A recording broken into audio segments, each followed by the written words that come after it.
Kenapa nak matanya? Sakit, Bu. Kenapa sakit? Ditendang kawan, Bu. Ditendang kawan. Siapa nama kawannya? Rahmat Zaini, Bu. Di mana aja ditendang?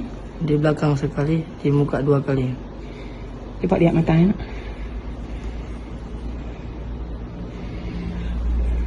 Udah telepon orang tua?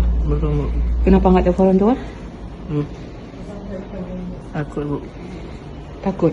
Nggak dikasih sama Ustadz? Nggak dikasih abang yang kawan tuh. Oh, nggak dikasih abang yang tendang tuh? Itu kalau batuk berdarah. Sekarang kalau batuk berdarah? Keluar dari hidung nanti. Keluar dari hidung juga darahnya? Darahnya hitam. Keluar hitam? Setelah ditendang tuh? Coba balik, coba lihat belakang. Coba lihat.